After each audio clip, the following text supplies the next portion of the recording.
In a quiet neighborhood, peace is supposed to come easy. But for Tyler Morgan, a recent widower seeking solace, and Karen Westfield, the strict HOA enforcer, conflict was inevitable. What starts as petty disputes over rules and barking dogs spirals into a powerful story of pain, authority, and unexpected redemption.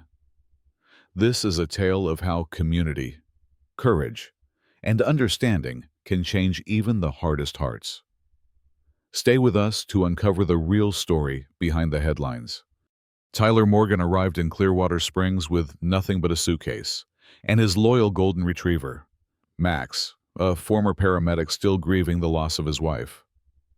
All Tyler wanted was a fresh start in a quiet neighborhood where he could heal.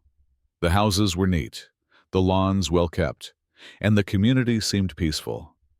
But beneath this serene facade, an invisible tension brewed, one that Tyler would soon feel in a way he never imagined. The first encounter came swiftly. Karen Westfield, the neighborhood's notorious HOA enforcer, was the embodiment of rigidity. Dressed in her trademark navy blazer, adorned with a custom-stitched crest, Karen treated the HOA rulebook like sacred scripture. To her, every uncoiled hose, every barking dog, and every wind chime was an offense against order and civility. Her reputation was fearsome. Neighbors whispered about her late-night inspections and the mounting citations she handed out with merciless precision. At the latest HOA tribunal, tensions exploded. Karen stood at the podium and launched into a litany of accusations against Tyler. His garden hose was left uncoiled.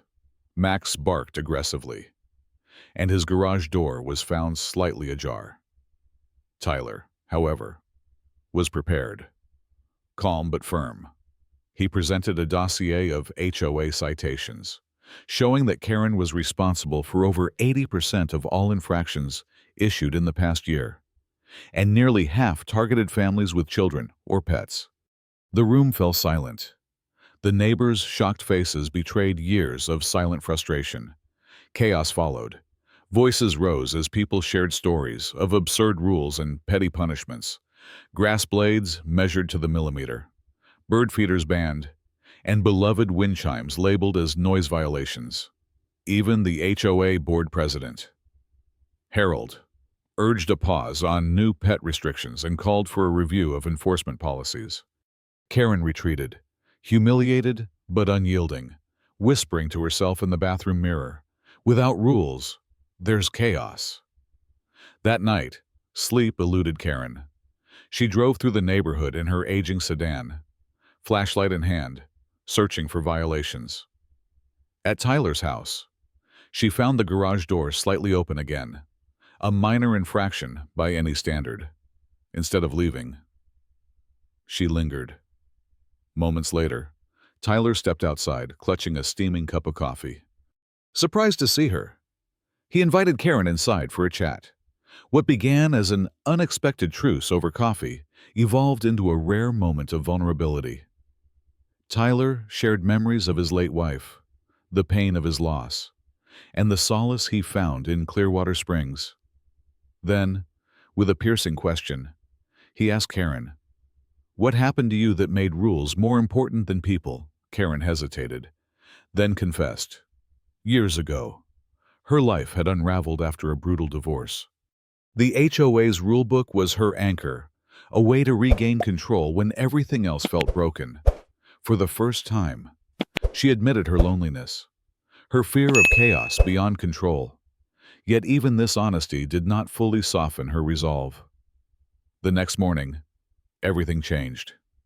Karen was on her routine patrol when she saw Max barking at a squirrel near the fence, without warning or a word.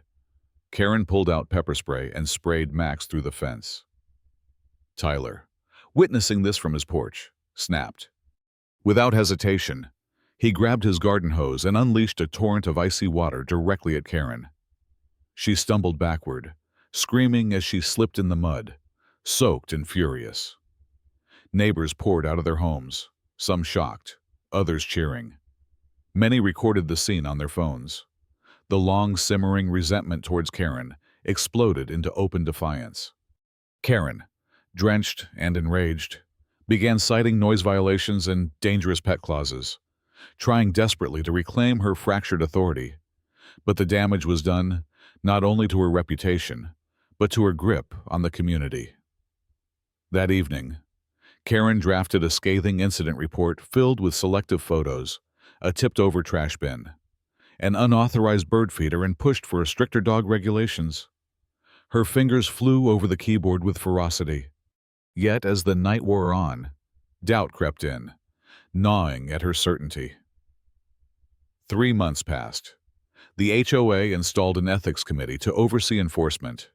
Cynthia, a kinder and more pragmatic board member, quietly took over many of Karen's duties.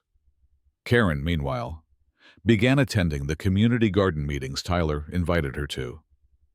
She planted herbs, laughed with children, and for the first time she let go of her rigid control. At the annual block party, Karen stood on her porch, clipboard in hand, observing the community in a new light. Tyler approached with Max, who now sported a playful bandana embroidered with the HOA logo, a cheeky symbol of reconciliation. When Cynthia began to scold a young couple for bringing homemade spring rolls to the potluck, Karen stepped forward.